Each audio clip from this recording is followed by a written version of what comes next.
Welcome to 2026. As we begin this year, I love thinking about what happened last year, right? Where are all the things, especially in higher ed?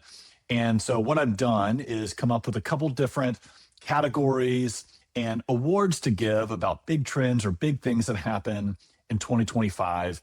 So I'll go over some considerees that I had and ultimately my winners.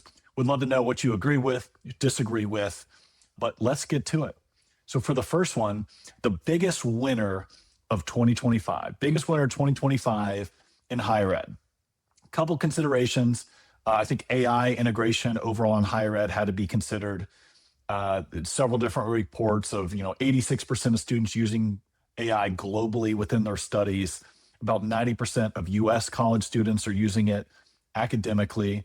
We also saw online and hybrid learning models really accelerate in this past year. Enrollment increased about 3.2% in these programs.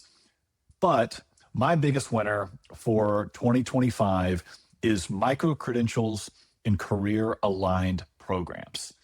So in short, this global market hit over $3.5 billion, with 96 of employers valuing the actual credentials that they're getting and using them to hire.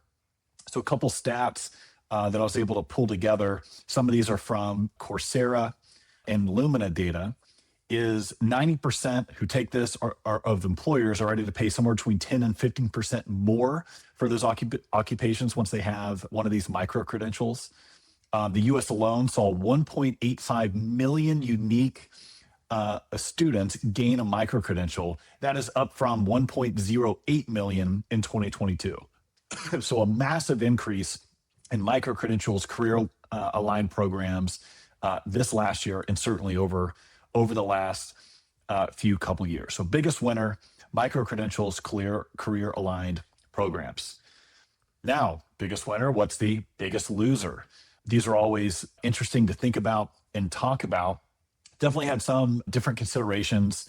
One of my biggest predictions, I think, for this year was that small colleges would get hit. I think we saw that again this year. We saw 15 different nonprofits actually close throughout this year. It's about 80 since 2020 or so. So it was a continual increase of small universities, small colleges who especially have lots of either deferred maintenance or programs overhead are closing or merging in with other institutions. DEI programs and all those initiatives, obviously that was a major topic within 2025 and that disruption. But my biggest loser in 2025 was federal research funding in all the targeted fields. Obviously a huge impact from a lot of the Trump administration and what they've been deploying, but we saw about $5 billion that were frozen across 600 universities with a proposed $18 billion NIH cut. Several different areas that were deemed too woke, like climate research, were either cut or totally paused, a massive disruptor to US higher education and what all it does within research. Most disruptive, AI advancements, of course, maybe could fit into this category. The enrollment cliff and demographic shifts, but we kind of knew some of these things were coming. I think there's one clear winner here, and it's the Trump administration policies. Unequivocally, were the most disruptive to US higher ed today. I talked a little bit about that in terms of some of those research dollars, but of course, also consider all of the visas that were either revoked or paused for students coming in, all the DEI programs or like initiatives that all of a sudden universities had to cut, switch, look at differently. Lots of universities under investigation or being sued with all of that in mind. So the most disruptive was the Trump administration policies from 2025. On a different note, most surprising, right? What was the most surprising thing that I think happened in US higher ed in 2025? There are a couple really interesting aspects of this that I was considering. One was actually student mental health. A couple really interesting pieces of research that came out. The Healthy Mind Study surveyed, I want to say it was 55,000 students. I don't think I have that number up, but saw large decreases, right? From depression, from going from about 23% to 18%. Suicidal inclinations also dropped So there's clearly some good work that US Higher Ed is doing in here that in a great way, right, is surprising. We're taking care of our students better this last year than we did in previous years.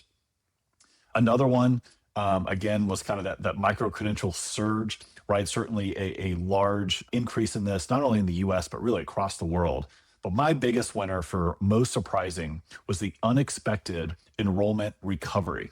We hear so much about the enrollment cliff and what that's doing and how much the disruption it's going to cause. Yet, total post-secondary saw a 3.2% increase of students from 2025, which was totally unexpected.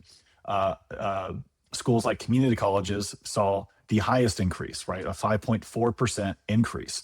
Or again, students are seeking other career-aligned micro-credentials, other ways of how do we continue to provide education and additional learning so that students everywhere can learn and upgrade themselves in their careers and the like. So that's my list across those 4 categories of biggest winner, loser, most disruptive, and most surprising. Let me know if you disagree or if you think somebody else should have been a winner in any of these. I'll do an episode or Bowtie Tuesday on my predictions for 2026. And I might have to bring in a colleague or two to have a little fun with this. So I hope everybody's new year is kicking off great. That was trying to recap 2025 and looking forward to a fantastic 2026. This is another Bowtie Tuesday, and I'll catch you next week.